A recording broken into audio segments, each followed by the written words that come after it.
Saya di Junior Safiti ya. Saya di sini membawai materi literasi IPS, jadi kalian bisa memanggil saya Kak Dini gitu ya. Oke, sebelumnya mohon maaf Kak Wiko, ini untuk share screen-nya masih ya, yang biologi, yang IPA. Oke, sudah. Iya, saya di sini akan membahas soal-soal ya terkait literasi IPS, yang mana sudah soal-soal zaman sekarang. Yang tidak langsung to the point ke soal, mungkin ada literasinya, ada infografis dan lain sebagainya, dan itu juga diujikan di SNPTB Man Insan Cendekia se-Indonesia, yang mana untuk literasi IPS ini biasanya dia masuk ke bagian di literasi bahasa atau di literasi agama gitu ya, yang mana soal-soalnya masih ke bau-bau tentang materi-materi IPS gitu ya, seperti kebudayaan dan lain sebagainya. Nah, di sini akan kakak bahas soal-soal ya, satu. Saya akan share screen untuk soal-soalnya.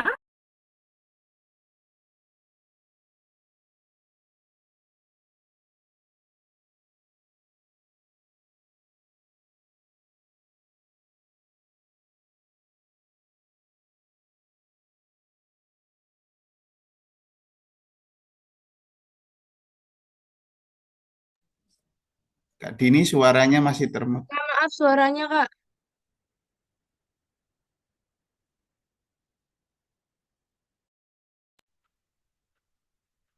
Oke, sudah kedengaran ya? Sudah, Oke, jadi di sini ada soal-soal literasi IPS ya.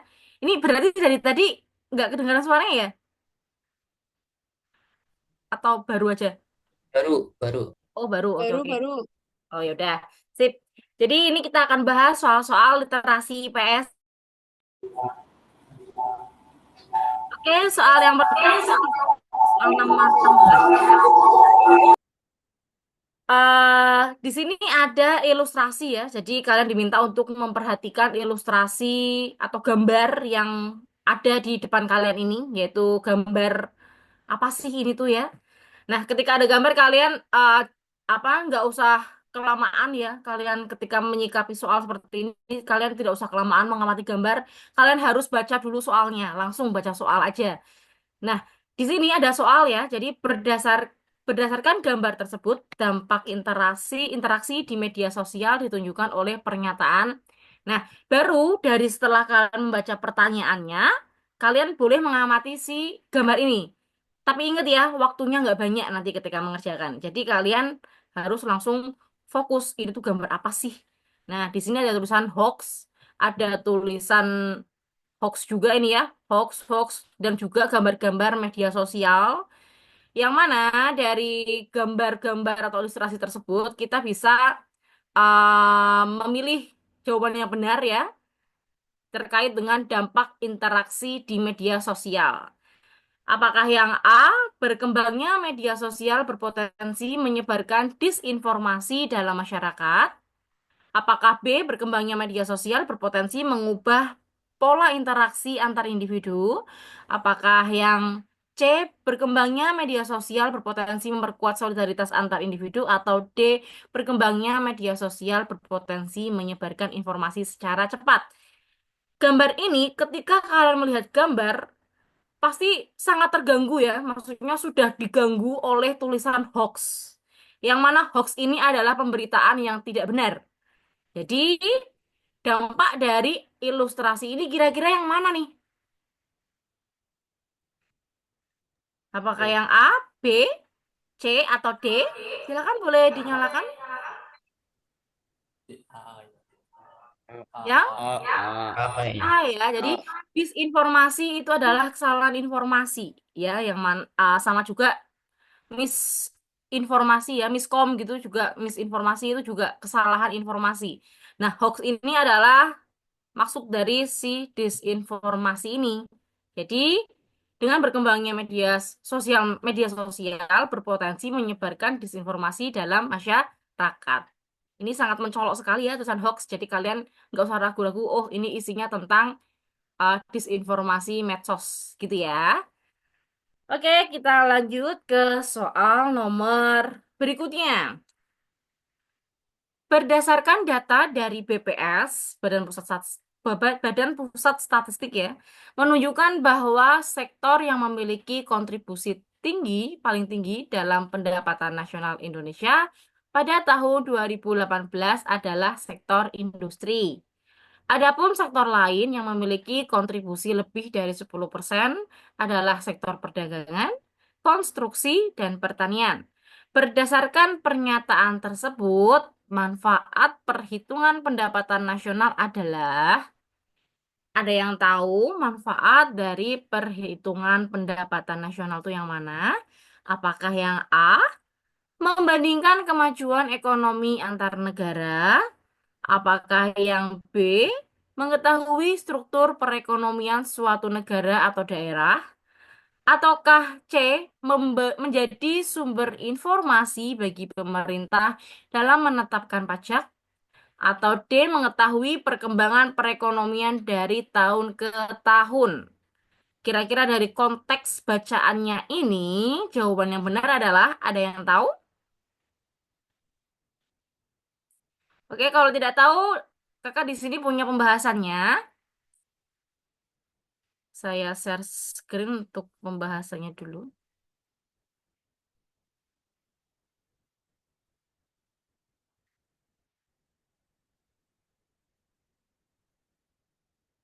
Nah, ini adalah pembahasannya. Jadi, pendapatan nasional itu apa sih? Pendapatan nasional adalah jumlah total nilai barang dan jasa yang dihasilkan oleh suatu negara dalam periode waktu tertentu, biasanya selama 1 tahun. Itu berapa sih pendapatan suatu wilayah atau negara tersebut? Pendapatan nasional merupakan salah satu tolak ukur untuk menilai kondisi perekonomian suatu negara. Nah, ada beberapa manfaat dari pendapatan nasional. Yang pertama, mengetahui dan menganalisis struktur ekonomi suatu negara. Yang kedua, membandingkan keadaan perekonomian dari waktu ke waktu. Yang ketiga, membandingkan perekonomian antar negara di dunia. Nah, kira-kira pada pilihan ganda yang tadi, jawaban manakah yang benar?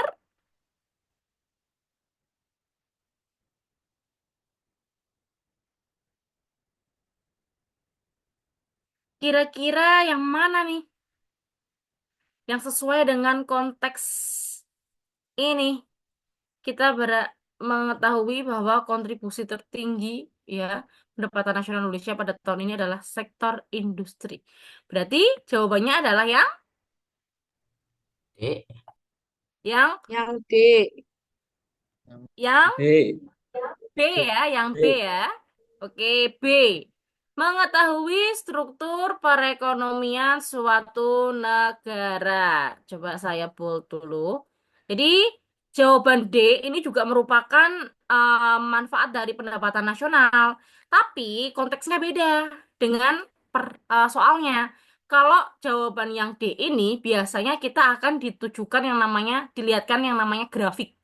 Grafik yang menunjukkan berapa sih pendapatan nasional dari tahun ke tahun.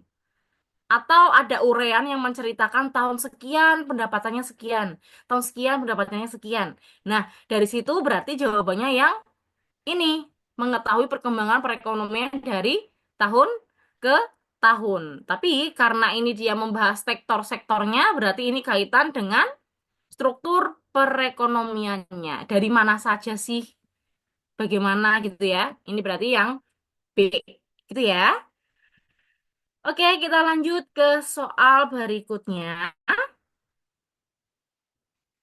Gempa dapat terjadi di daratan dan di lautan. Gempa yang terjadi di sekitar pantai akan berpotensi tsunami. Indikasi tsunami yaitu surutnya air laut secara ekstrim. Mitigasi bencana yang tepat dilakukan adalah, nah, ada yang tahu ya apa itu tsunami? Nanti saya akan jelaskan. Nah, kita lihat dulu pilihan gandanya. Apakah A, menjauhi pantai dan berlindung di dalam rumah? Apakah B, menjauhi pantai dan mencari tempat yang tinggi? Atau C, menaiki kapal karena lebih aman dan menjauhi pantai? Atau D, berlindung di bawah pohon dan menghindar dari terjangan air bah? Kira-kira gimana? Apa yang kalian lakukan kalau terjadi yang namanya tsunami dan posisi kalian saat itu ada di pantai? B. Yang mana? Yang Yang B. A, iya, yang B ya. B. Menjauhi pantai dan mencari tempat yang tinggi. Nah, di sini kakak mau menjelasin nih. Jadi gempa itu bisa terjadi di lautan dan terjadi di daratan. Ketika gempa itu terjadi di lautan, itu ada potensi untuk terjadi tsunami, ya. Tapi tergantung berapa kekuatan gempanya. Ketika kekuatan gempanya itu lebih dari 7 skala Richter, itu akan berpotensi tsunami. Tapi kalau di bawahnya dan gempanya itu dia dalam, biasanya cenderung tidak terjadi tsunami. Nah, gempa itu sendiri merupakan getaran, getaran yang dia berasal dari dalam bumi kita yang bisa kita rasakan ya. Nah, jika gempa itu terjadi di laut, berarti yang terjadi apa saat itu? Adanya patahan lempeng di bawah laut. Ketika lempeng di bawah laut itu patah, air laut itu dia akan surut memasuki celah patahan tadi. Jadi di pantai itu airnya terlihat surut. Banyak orang-orang yang datang malah ya mengambil ikan-ikan karena ikan-ikan langsung kelihatan di situ. Padahal itu hal yang salah ya sebenarnya ya. Nah, tidak lama kemudian setelah air itu surut dan menempati ruang celah rekahan tadi, maka lama-lama dia akan penuh. Si rekahannya itu akan penuh. Akhirnya air itu akan luber ke permukaan atau ke pantai. Sama halnya ketika kalian itu mengisi ember ya, mengisi ember terus menerus sampai penuh. Ketika penuh dia akan luber.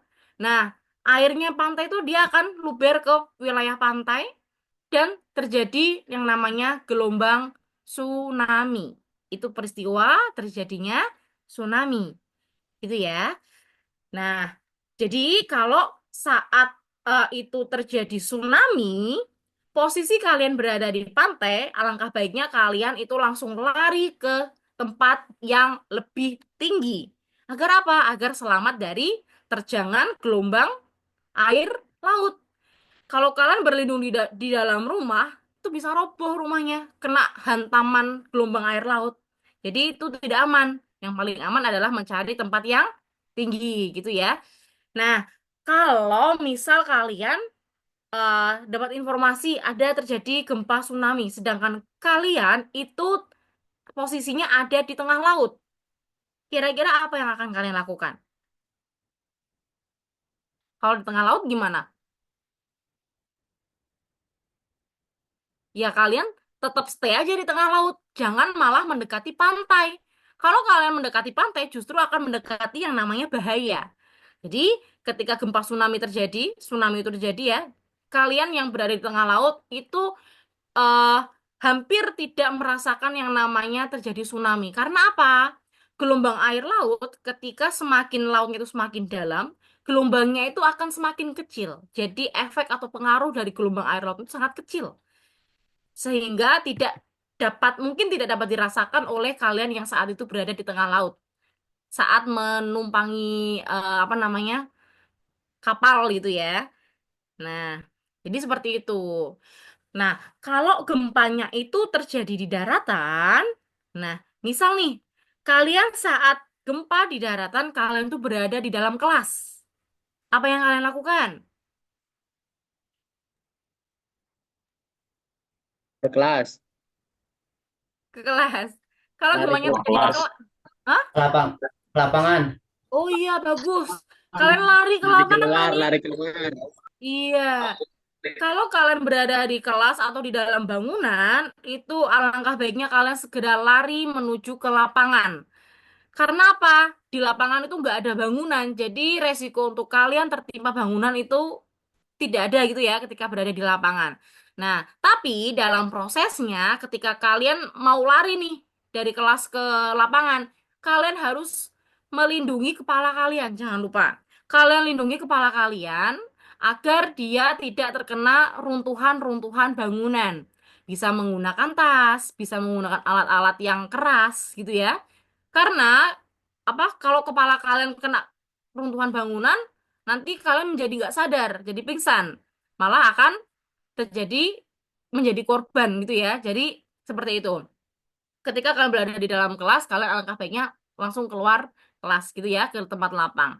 Nah, kalau kalian misalnya berada di mall, lantai 5 misalnya, apa yang akan kalian lakukan? Gimana coba? Ya, kalian juga berusaha untuk keluar dari gedung itu, tapi tidak dengan menggunakan lift atau eskalator ya. Kalian harus turun dari apa namanya lantai 5 itu dengan menggunakan jalur evakuasi. Biasanya nanti akan ada satpam, kalian cari satpam ya atau security yang mengamankan semua isi yang ada di mall itu. Jadi dia akan memberikan pengarahan biasanya. Ayo lewatnya sini sini sini gitu. Nah, nanti kamu ikuti. Nah, ketika hal itu terjadi, yang diutamakan adalah orang tua dan ibu hamil. Ya, yang diutamakan adalah orang tua dan ibu hamil. Jadi kalian ini yang masih sehat dan lain sebagainya ya, itu baiknya mengalah. Walaupun kalian juga harus melindungi diri kalian sendiri. Gitu ya.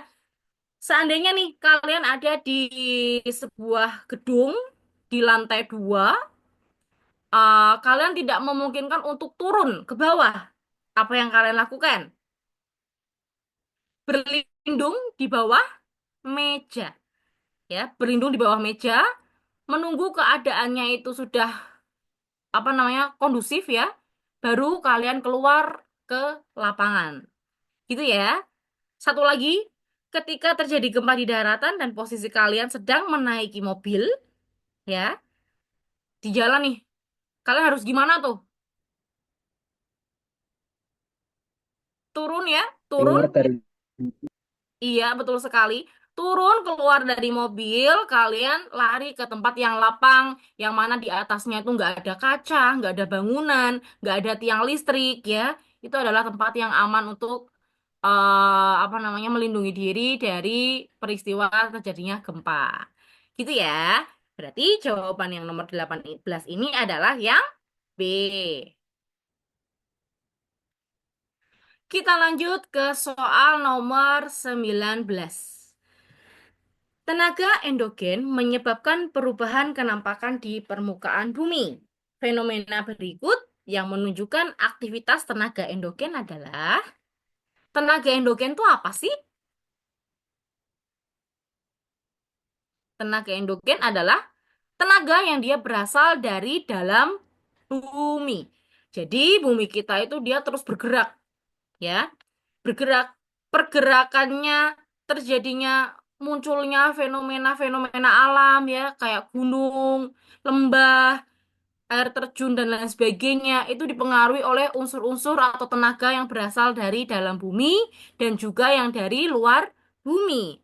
Tenaga yang dia berasal dari dalam bumi itu adalah tenaga endogen. Sedangkan tenaga yang berasal dari luar bumi disebut tenaga eksogen. Nah, jadi untuk soal ini kakak punya penjelasannya.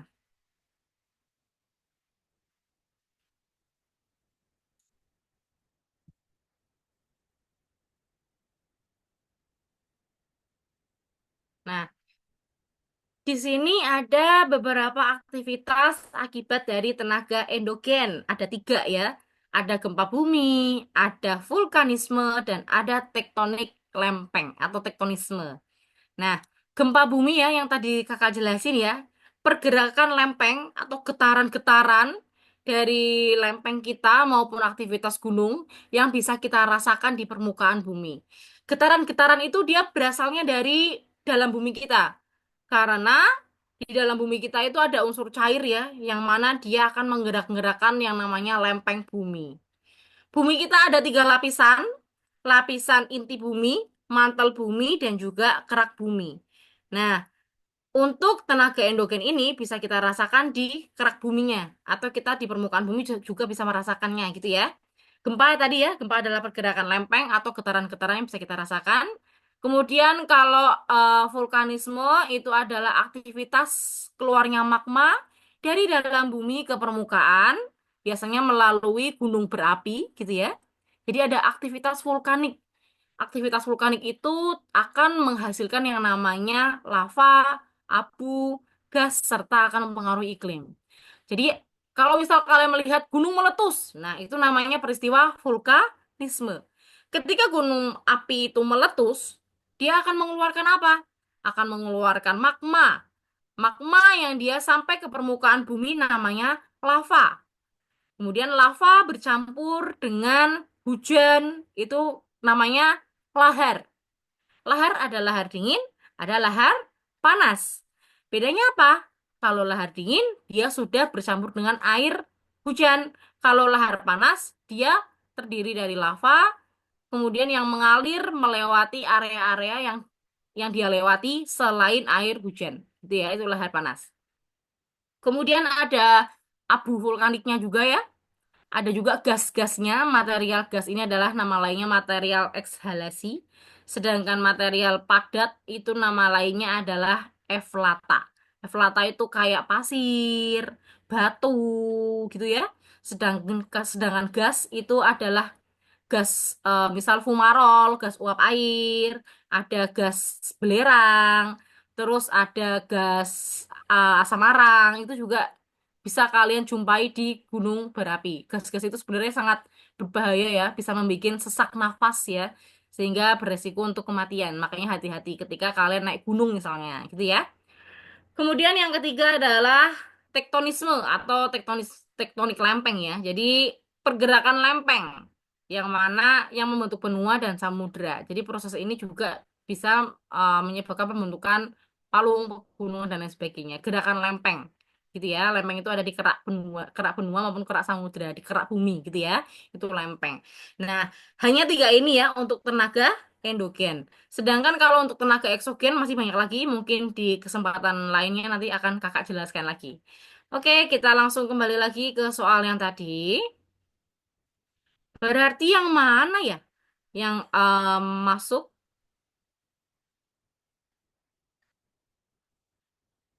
ke dalam aktivitas tenaga endogen. Apakah yang A, terbentuknya delta di muara sungai? Apa B, terjadi pasang surut air laut? Ataukah C, pelapukan batuan oleh zat kimia? Ataukah D, terjadi patahan lempeng benua? Kira-kira yang mana yang tenaga endogen?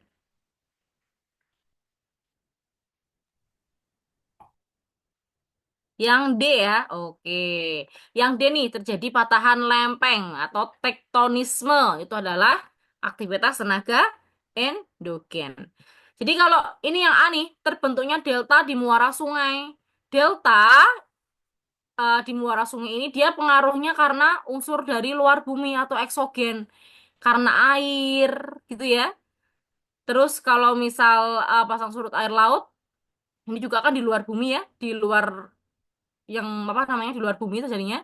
Terus kemudian pelapukan batuan oleh zat kimia, ini pelapukan ini juga termasuknya eksogen ya, yang mana bisa kita lihat karena pengaruh cuaca, pengaruh panas, dingin, akhirnya batuan itu akan lapuk. Jadi jawabannya adalah yang D, terjadi patahan lempeng benua. Saya tebelin dulu.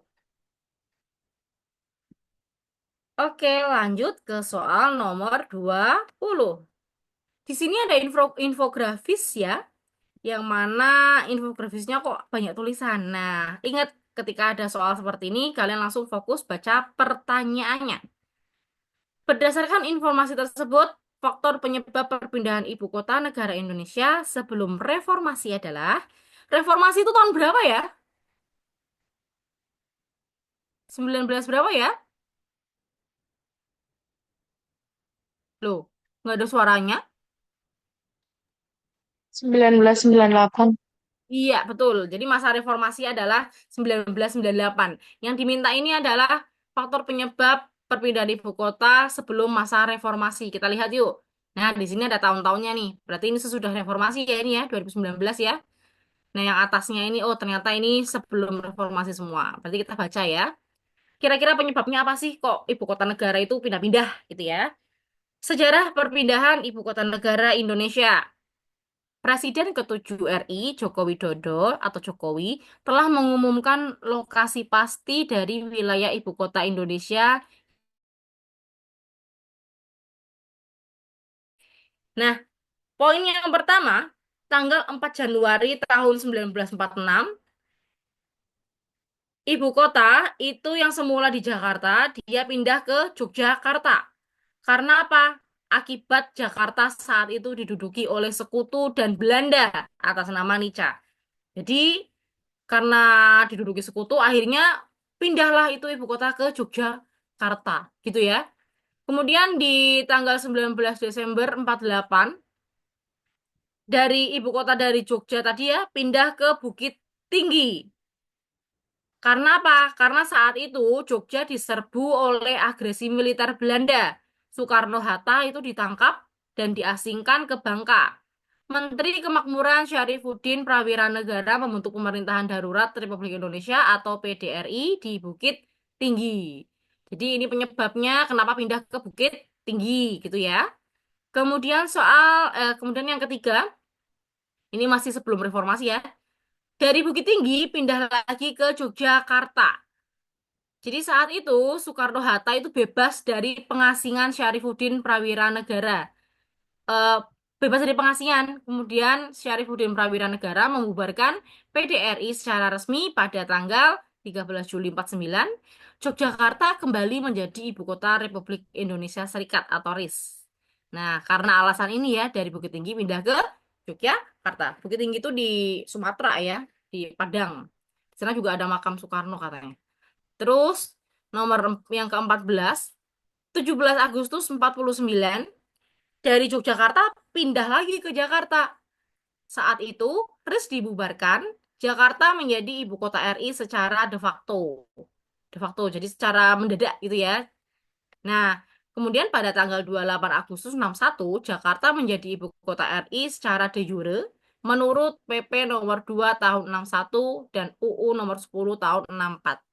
Secara sudah resmi, secara administrasi negara maupun penerimaan masyarakat gitu ya.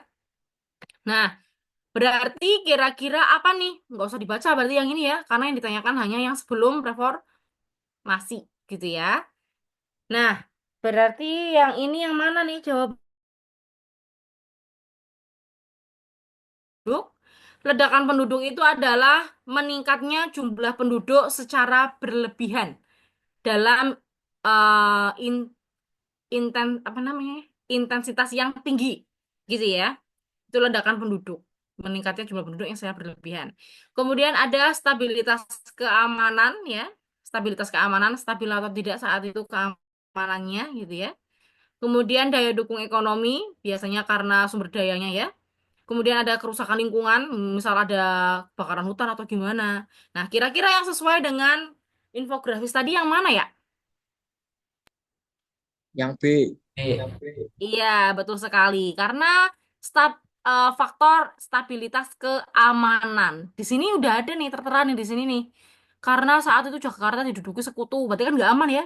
Karena saat itu di Yogyakarta itu diserbu agresi militer Belanda, berarti kan nggak aman.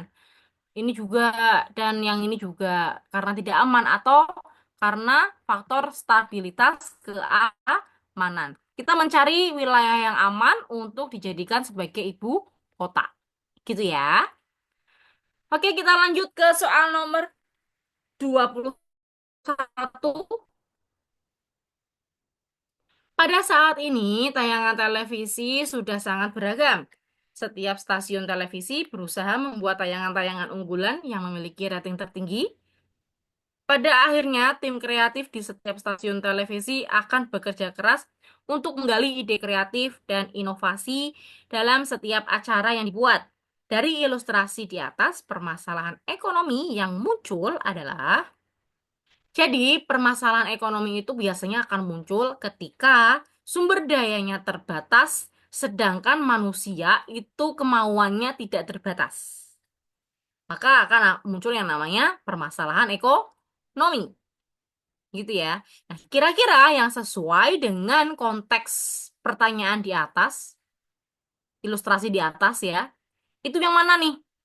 Apakah permasalahan barang apa yang diproduksi? Apakah untuk siapa barang diproduksi? Apakah kapan barang diproduksi atau bagaimana cara memproduksinya? Kira-kira apa?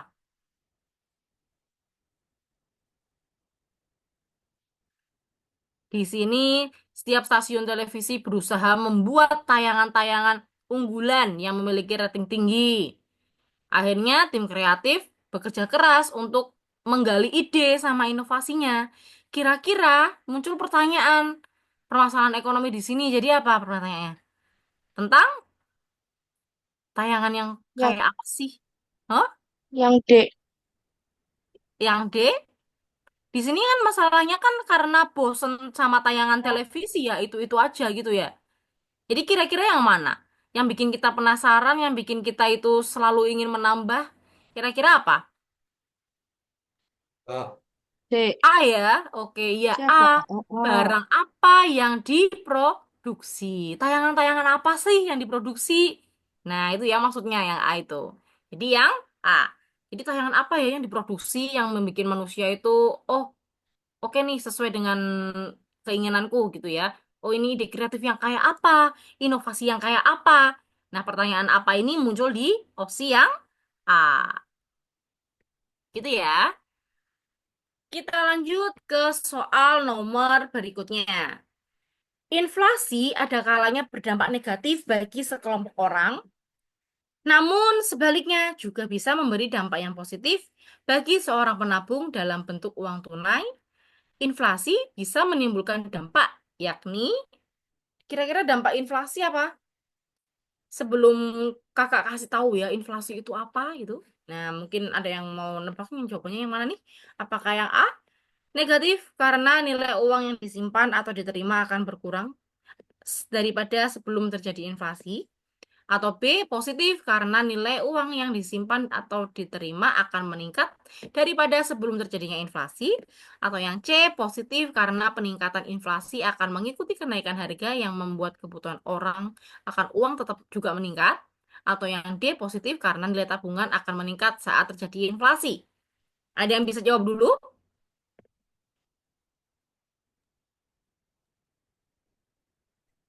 Apa? Oke, di sini saya punya pembahasannya nih terkait dengan inflasi. Inflasi itu apa sih ya? Inflasi merupakan kenaikan umum harga barang dan jasa yang memiliki berbagai dampak yang signifikan bagi ekonomi dan masyarakat. Jadi, apa sih inflasi itu? Biasanya ketika inflasi terjadi, akan terjadi penurunan daya beli. Saat itu, inflasi mengurangi daya beli uang. Ketika harga barang jasa naik, konsumen dapat membeli lebih dikit dengan jumlah uang yang sama, sehingga mengurangi standar hidup. Yang tadinya uang 500 bisa buat beli permen ya, 5 misalnya. Ketika inflasi, uang 500 tuh cuma bisa buat beli permen berapa? 2. Nah, itu contohnya maksudnya. Jadi, tadinya dapat 5, sekarang dapatnya 2. Kayak gitu ya. Terus yang kedua, ketidakpastian ekonomi. Inflasi yang tinggi dan tidak terduga dapat menciptakan ketidakpastian dalam ekonomi, membuat perencanaan keuangan sulit baik untuk individu maupun bisnis. Ini akan mengurangi investasi dan pertumbuhan ekonomi. Nah, tadi kaitannya sama investasi sama pertumbuhan ekonominya. Jadi, pengelolaan ekonomi atau pengelolaan uangnya orang itu ya untuk bisnis maupun untuk individu maupun untuk individu itu udah kacau. Jadi terjadi yang namanya ketidakpastian ekonomi, gitu ya. Terus ada redistribusi pendapatan. Jadi karena ada inflasi, akhirnya ada pengulang apa namanya penyaluran kembali gitu ya. Jadi yang mana inflasi dapat berdampak tidak merata pada berbagai kelompok masyarakat. Misalnya, mereka yang berpendapatan tetap seperti pensiunan mungkin akan mengalami kesulitan lebih besar dibandingkan dengan mereka yang memiliki aset yang dapat meningkatkan nilainya seiring inflasi. Jadi, orang-orang yang pendapatannya tetap itu dia dirugikan, akan terjadi redistribusi pendapatan. Jadi nanti yang tadinya buat beli beras 5 kilo, jadi belinya 2 kilo. Yang lainnya buat beli kebutuhan yang lain, misalnya seperti itu. Gitu ya. Sedangkan uang segini yang tadinya cukup buat beli banyak jadi sedikit kan. Nah, maka akan ada redistribusi yang tadinya buat beli beras, jadi oh mungkin biar dapat gula juga dan lain sebagainya, misalnya seperti itu. Kemudian yang keempat, meningkatnya biaya pinjaman.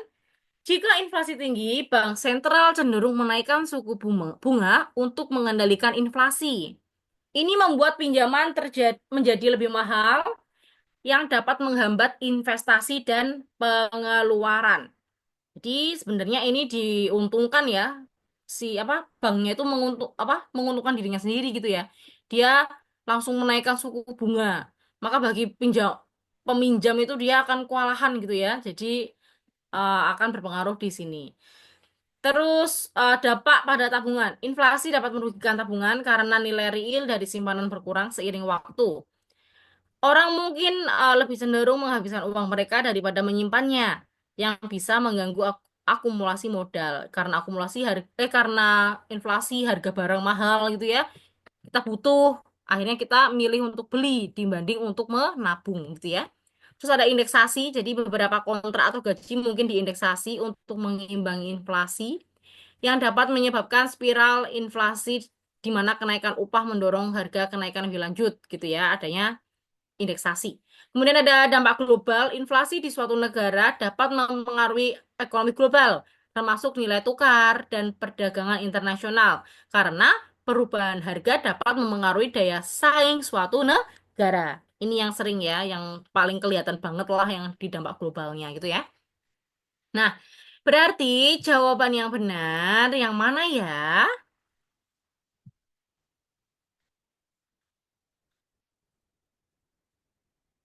Berarti dari dampak inflasi, kira-kira jawaban yang benar yang mana nih? Yang A ya, yang A ya. A. Inflasi itu dia banyak memiliki dampak yang negatif. Jadi cenderung ke arah negatif. Yang mana dengan nilai rupiah, nilai uangnya itu turun, tapi harga barangnya itu naik gitu ya. Jadi itu sangat merugikan untuk masyarakat gitu ya. Di jawabannya yang A. Kemudian nomor 23, ketika ada soal kayak gini, langsung kita lihat apa sih pertanyaannya. Informasi di atas membuktikan bahwa belum terrealisasinya agenda reformasi titik-titik. Kita baca berarti ya. Perhatikan kutipan berita berikut. Komisi Pemberantasan Korupsi atau KPK mencatat telah melakukan 10 operasi tangkap tangan atau OTT selama tahun 2022. Selama tahun 2022, KPK melakukan 10 kegiatan tangkap tangan, ucap Alexander Marwata, Wakil Ketua KPK, saat konferensi pers kinerja dan capaian KPK tahun 2022 di Gedung Merah Putih KPK, Jakarta, Selasa 27 Desember 2022. Dilansir antara 10 OTT tersebut, yakni terkait tindak pidana korupsi pengadaan barang dan jasa serta lelang jabatan di pemerintah Kota Bekasi, tindak pidana korupsi kegiatan pekerjaan pengadaan barang dan jasa serta perizinan di Kabupaten Penajam Pasar Utara tahun 2021-2022, tindak pidana korupsi suap terkait dengan kegiatan pekerjaan pengadaan barang dan jasa tahun 2020 sampai 2022 di Kabupaten Langkat. Nah, berarti dari informasi di atas belum terrealisasi agenda reformasi apa nih? Apakah yang A, amandemen UUD 45? Apakah B, Adili Soeharto dan kroni-kroninya? Ataukah yang C, pemerintahan yang bersih dari KKN? Atau D, otonomi daerah yang seluas-luasnya? Yang belum terrealisasi yang mana ya? Bahas apa sih tadi sih? Bahas tentang KKN ya, tentang korupsi, suap, gitu-gitu kan? Berarti yang belum terrealisasi yang mana? C. Yang iya, yang C. Pemerintah yang bersih dari KKN ini belum terrealisasi atau belum terlaksana dengan baik itu ya. Oke, kita lanjut ke soal nomor 24. Di sini ada gambar. Tapi lagi-lagi kita baca dulu pertanyaannya. Beberapa upaya yang dapat dilakukan pemerintah untuk mengatasi pencemaran lingkungan seperti pada gambar kecuali. Oh, baru harus diperhatikan nih gambarnya, gitu ya. Apakah yang A melakukan reboisasi atau penghijauan, ataukah B mengatur sistem pembuangan limbah industri sehingga tidak mencemari lingkungan? Ataukah C menempatkan industri atau pabrik terpisah dari kawasan pemukiman penduduk? Ataukah D memberikan sanksi atau hukuman secara tegas terhadap pelaku kegiatan yang mencemari lingkungan? Ini gambar apa ya? Pap- Sungai. Pabrik sungai. Oh, sungai ini dia sudah tercemari ya oleh limbah. Limbah apa ini kira-kira? Limbah dari pabrik nih. Samping ini ada pabrik nih ya. Ini pabrik. Oh, berarti ini limbah dari pabrik yang mencemari sungai. Kira-kira dari opsinya yang tidak sesuai, yang kecuali berarti ya, yang mana nih? Apakah Yang A? A. Oh, iya, betul sekali. A. Melakukan reboisasi dan penghijauan yang tidak pas yang ini ya. Kalau yang B, C, sama D itu pas untuk mengatasi pencemaran lingkungan yang ada di gambar. Nah, kira-kira yang A ini cocoknya untuk mengatasi apa ya? Hutan gundul. Hutannya gundul. Iya, hutan gundul atau banjir gitu ya. Ketika suatu wilayah atau lingkungan itu terjadi banjir, nah, apa yang harus dilakukan? Yaitu melakukan reboisasi atau penghijauan. Jawan. Kenapa? Dengan penanaman kembali, dengan penghijauan, kita misal tadinya adalah tanah yang kosong, hutan-hutannya gundul gitu ya, kita tanamin lagi dengan tanaman, dengan hutan, dengan pohon, supaya pohon itu bisa menyerap air yang berlebihan, sehingga ketika banjir, dia bisa meminimalisir terjadinya banjir atau mencegah terjadinya banjir, karena air itu akan terserap oleh tanah yang dia memiliki tumbuhan gitu ya yang memiliki pohon gitu ya karena akar-akarnya gitu dan sebagainya. Beda sama yang benar-benar tanah itu dia rata nggak ada tanaman. Coba kalian siram pakai air, pasti ngerembesnya itu lebih lama dibandingkan ada tanamannya. Rembesnya dia lebih cepat gitu ya. Jadi kalau misal ngerembesnya lama itu akan berpotensi terjadi banjir gitu ya. Oke, kita lanjut ke soal nomor 25. Perhatikan hal-hal berikut. Ke pertanyaannya dulu ya. Dalam interaksi sosial yang bersifat asosiatif, kondisi tersebut menjadi faktor-faktor yang mempermudah terjadinya titik-titik kecuali, oh dibaca nih, sikap toleransi terhadap budaya lain, sikap terbuka dari golongan yang berkuasa dalam masyarakat, persamaan dan unsur-unsur kebudayaan, perkawinan campuran atau amalgamasi, atau D adanya atau yang kelima dan kelima nih ya adanya musuh bersama dari luar. Kira-kira ini interaksi yang bersifat asosiatif kecuali yang mana nih? C. Yang C, ya betul. Jadi dalam interaksi sosial itu punya dua sifat, asosiatif dan disosiatif. Asosiatif ini dia cenderung akan mengarah ke hal-hal yang positif. Sedangkan disosiatif dia akan mengarah ke hal-hal yang biasanya cenderung ke negatif gitu ya. Di sini sebenarnya kakak punya penjelasannya sih. Kakak share screen dulu ya.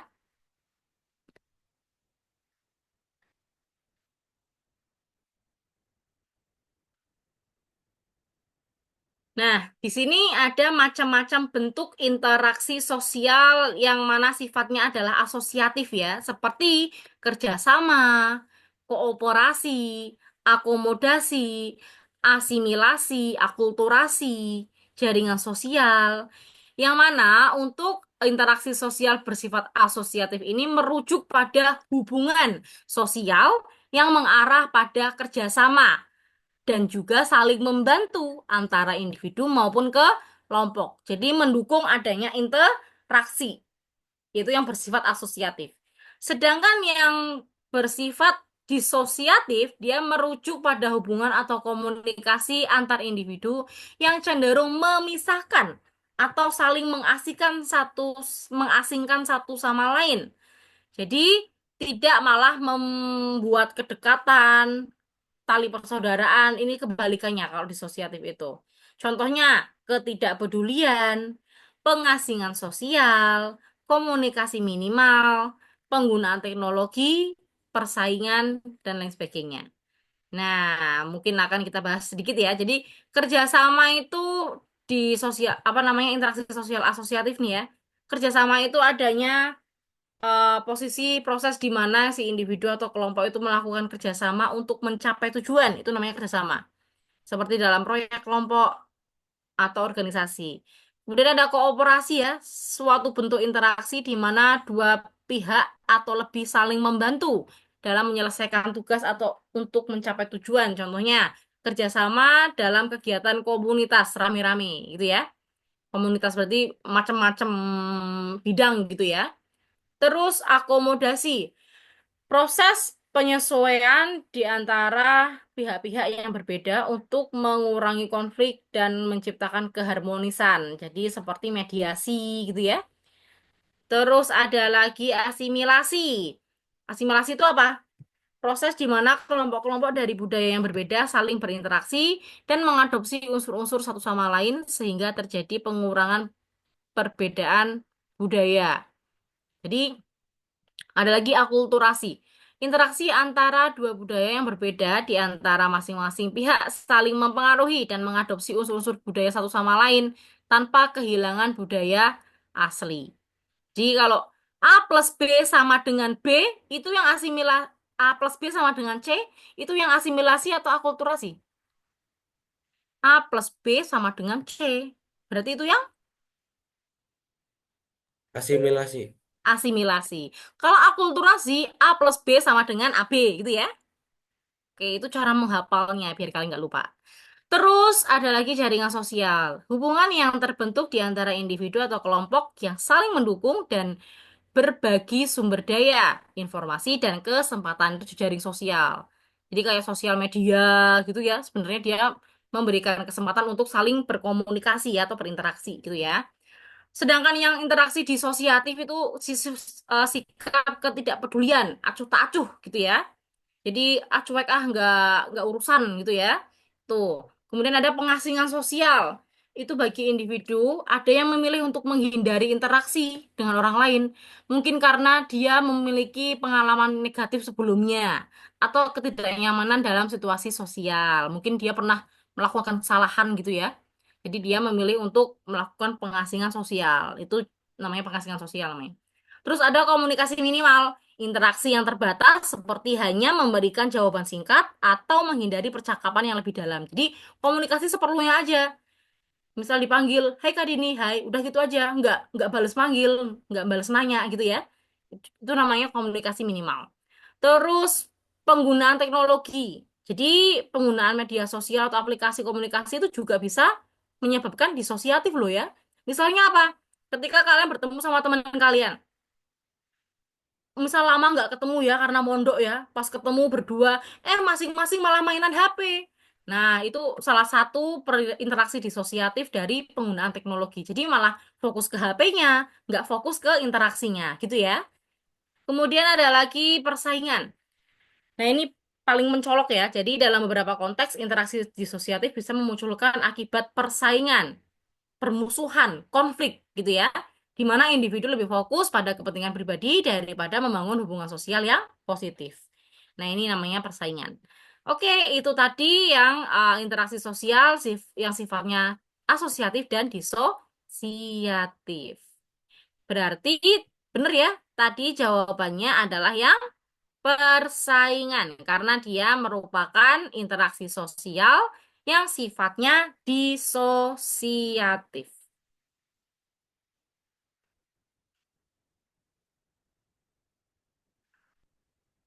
Oke, kita lanjut nomor berikutnya. Perhatikan informasi berikut. Alat pembayaran yang sesuai dengan informasi di atas adalah yang pertama, sebagai alat pembayaran yang sah. Yang kedua, diterbitkan atas dasar nilai uang yang disetor terlebih dahulu kepada penerbit.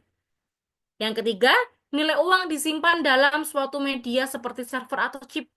Yang keempat, nilai uang yang dikelola oleh penerbit bukan merupakan simpanan. Kalau poinnya bukan merupakan simpanan, berarti bukan yang namanya kartu kredit, kartu debit gitu ya, sama cek. Berarti jawabannya adalah yang mana? Yang D, uang elektronik. Contohnya apa ya, uang elektronik ya? Contoh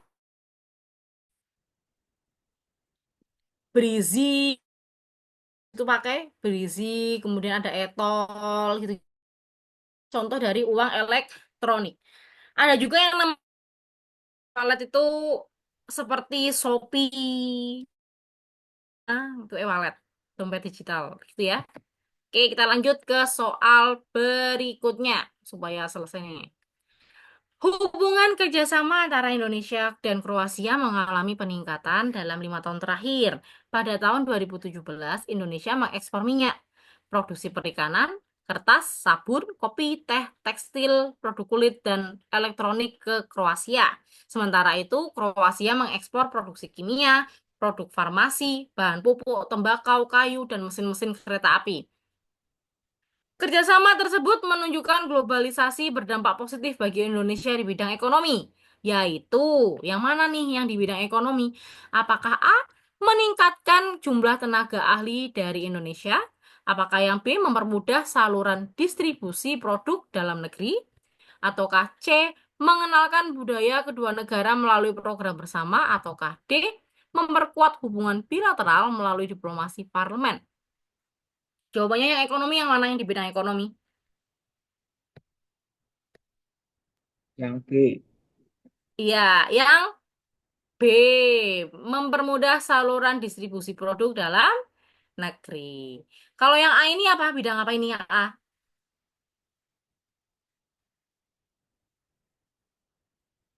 Bidang sosial ya. Kalau yang A itu ya, sosial. Kalau yang B, yang C, bidang budaya atau kultur gitu ya. Terus yang D itu apa nih? Politik ya. Mm-mm. Oke. Sip. Lanjut ke soal nomor 28. Berikutnya itu ya. Sebagian besar tenaga kerja di Indonesia berada di Pulau Jawa, sementara di daerah lain yang wilayahnya lebih luas masih kekurangan tenaga kerja, terutama untuk sektor pertanian, perkebunan, dan kehutanan. Akibatnya, di Pulau Jawa banyak terjadi pengangguran, sementara di daerah lain masih banyak sumber daya alam yang belum dikelola dan dimanfaatkan secara maksimal. Masalah ketenagakerjaan yang timbul akibat peristiwa tersebut adalah apakah yang A, kualitas tenaga kerja belum meningkat? Apakah yang B, pemutusan hubungan kerja secara massal? Ataukah C, penyebaran tenaga kerja tidak merata? Ataukah D, kesempatan kerja akan semakin bertambah? Kira-kira yang mana nih? Yang C. C. Iya, penyebaran tenaga kerja tidak merata. Karena di bacaannya ini masih banyak, ini nih, sebagian besar tenaga kerja di Indonesia berada di Pulau Jawa.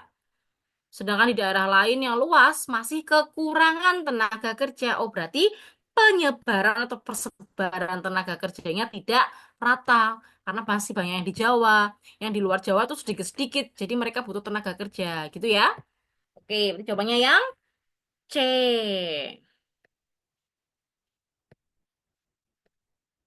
Kita lanjut soal nomor 29. Berdasarkan data grafis di atas, manfaat perhitungan pendapatan nasional adalah, nah, tadi sempat kakak singgung kayaknya ya ini ya. Jadi yang mana nih kira-kira? Di sini ada grafik laju pertumbuhan PDB tahunan tahun 2011 sampai 2018. Nah, yang mana dari grafik ini kita bisa melihat apa nih? Apakah yang A, membandingkan kemajuan ekonomi antar negara? Apa B, mengetahui struktur perekonomian suatu negara atau daerah? Atau C, menjadi sumber informasi bagi pemerintah dalam menetapkan pajak? Ataukah yang D, mengetahui perkembangan perekonomian dari tahun ke tahun? Kira-kira yang mana? Yang D. D. Iya, yang D gitu ya. Coba lihat deh kalau pertanyaannya kakak ganti ya. Apa yang terjadi pada pertumbuhan penduduk eh pertumbuhan PDB tahunan dari tahun 2011 sampai dengan 2018? Terjadi apa nih? Penurunan. Penurunan, gitu ya. Terjadi penurunan karena dari 2011 ini 6,17 sampainya di 18 ini kok 5,17 berarti turun gitu ya. Tapi ketika kalian amati grafiknya walaupun ada yang naik nih sedikit tapi dia hanya sedikit tidak berpengaruh secara signifikan. Jadi ini secara kesimpulan terjadi yang namanya penurunan. Kemudian pertanyaannya kakak ganti lagi. Penurunan secara drastis terjadi pada tahun berapa nih? 2015. 2000? 15. 2014. Ini bisa kalian hitung nih, diselisihkan. Ini dikurang ini kurang ini kurang ini. Oh, ternyata di sini yang paling turun banyak. Atau kalian bisa lihat dari grafiknya ya. Grafiknya ini yang terjun bebas yang mana? Oh, yang 2014. Gitu ya. Bisa ya ketika membaca grafik kayak gini ya. Oke, nomor soal yang terakhir. Karena waktunya sudah hampir jam 9 ya. Satu lagi. Kenaikan harga karena inflasi dapat menyulitkan masyarakat dan menurunkan kesejahteraan masyarakat karena daya beli masyarakat menjadi rendah. Inflasi yang membuat rendahnya daya beli masyarakat disebabkan titik-titik. Apakah yang A, pendapatan masyarakat di suatu negara tidak merata? Apakah yang B, harga barang di pasar akan naik, sedangkan penghasilan masyarakat tidak berubah? Ataukah yang C, tingkat suku bunga pinjaman meningkat agar tidak terjadi penurunan pada nilai mata uang? Ataukah D, para investor cenderung akan menyimpan kekayaan dalam bentuk investasi spekulatif? Di sini, karena inflasi dapat menyulitkan masyarakat dan menurunkan kesejahteraan masyarakat. Karena daya beli masyarakat menjadi rendah. Berarti jawabannya yang B. B. ya. Daya beli masyarakat menjadi rendah karena apa? Harga barang di pasar naik, sedangkan penghasilan masyarakat tidak naik, tidak berubah. Ya, berarti akan terjadi masalah ini. Oke. Jadi ini ya, yang jawabannya adalah yang B. Tadi 29 jawabannya yang D. Oke, adik-adik, sampai sini ada yang mau ditanyakan sebelum kakak tutup untuk pertemuan kita hari ini? Semuanya paham?